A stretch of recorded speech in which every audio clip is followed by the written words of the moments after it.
दोस्तों, दुनिया के सबसे सक्सेसफुल लोगों में से एक बिल गेट्स ने कहा है कि अगर आप गरीब पैदा हुए हैं तो ये आपका दोष नहीं है, लेकिन अगर आप गरीब मर जाते हैं तो ये केवल आपका दोष है।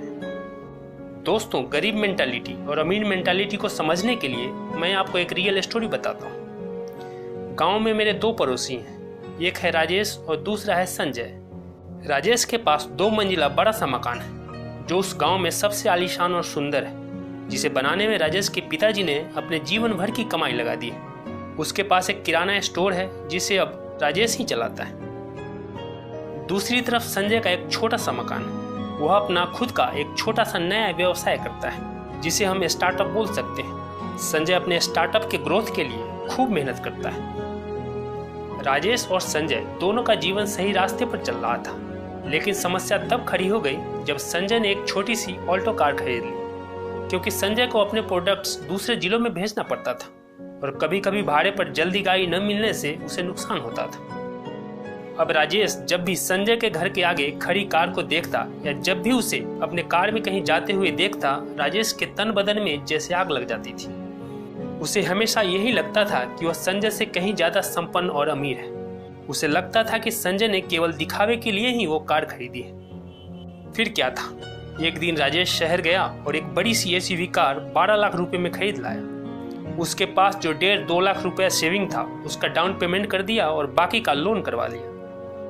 5-6 महीने तो जोश जोश में मजे में कट गए, लेकिन उसके बाद ही राजेश को यह एहसास होने लगा कि पूरे महीने मेहनत करने के बाद वो जितना कमाता है वो सारा कार की मोटी ईएमआई और घर खर्च में उड़ जाते हैं, और कभी कभी तो मोटी ईएमआई भरने के लिए उसे उधार पैसे भी लेने पड़ते थे, जिससे कर्ज का बोझ बढ़ता जा रहा था। अब वह परेशान और फ्रस्ट्रेट रहने लगा, जिसका असर उसके धंधे पर भी पड़ने लगा था।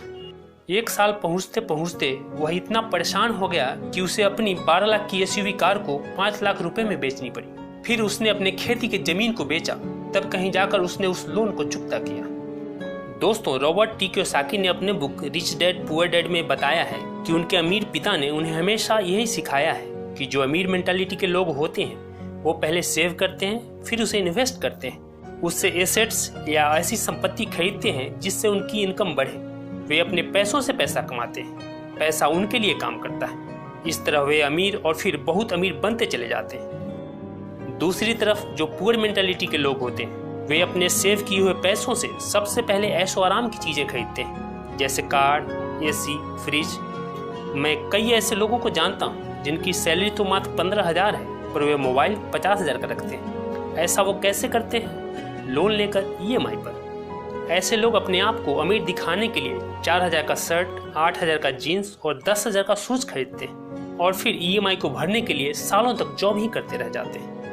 रॉबर्ट के अमीर पिता ने जो सबसे अहम सीख उसे दी, जिसे फॉलो करके ही रॉबर्ट इतने अमीर और सक्सेसफुल इंसान बने, वह यह था कि हमेशा ज्यादा से ज्यादा एसेट्स खरीदने चाहिए और कम से कम लायबिलिटीज। एसेट्स वो चीजें होती है, वो संपत्ति होती है जो आपके जेब में पैसा डालती है, और लायबिलिटीज आपके जेब से पैसा निकालती है। एक और सबसे महत्वपूर्ण चीज जो गरीब और अमीर के बीच अंतर पैदा करता है, उनकी आदत, उनकी मेंटालिटी को दर्शाता है, वो ये है कि जो पुअर मेंटालिटी के लोग होते हैं वे बहुत अधिक टीवी देखते हैं। ऐसे लोगों की संख्या बहुत ज्यादा है। वे समझते हैं कि वे टीवी देखकर रिलैक्स कर रहे हैं, लेकिन वे टीवी पर दिन रात चलने वाले न्यूज और कभी न खत्म होने वाले टीवी सीरियल्स उनके जीवन में और निगेटिविटी फैला रहे होते हैं। वहीं सक्सेसफुल लोगों की सोच, उनकी मेंटालिटी अलग ही होती है। वे अपनी कीमती समय को यूं टीवी देखने में बर्बाद नहीं करते।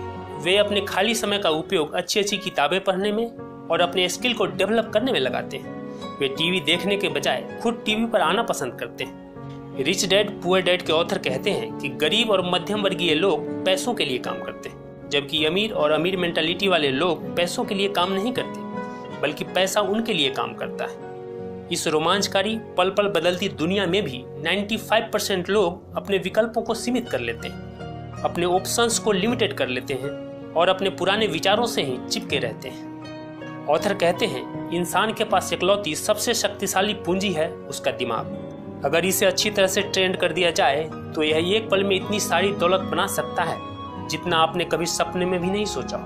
सूचना के इस क्रांतिकारी युग में पैसा मिनटों में बन जाता है। कुछ लोग तो जीरो से शुरू करते हैं और अविश्वसनीय रूप से अमीर हो जाते हैं। इसमें वे केवल अपने कुछ आइडिया और एग्रीमेंट का सहारा लेते हैं। ये बात आपको वे लोग आसानी से बता सकते हैं जो स्टॉक मार्केट में ट्रेडिंग करते हैं। दोस्तों, हर व्यक्ति स्वर्ग जाना चाहता है, परंतु कोई मरना नहीं चाहता। वैसे ही हर व्यक्ति सफल होना चाहता है, परंतु कोई भी कभी भी हारना नहीं चाहता। जब तक लोग हारने से डरते रहेंगे, तब तक वे जीत नहीं सकते। जो इंसान हार से, मुश्किल से, चैलेंज से नहीं घबराता, वह एक दिन जीत जाता है।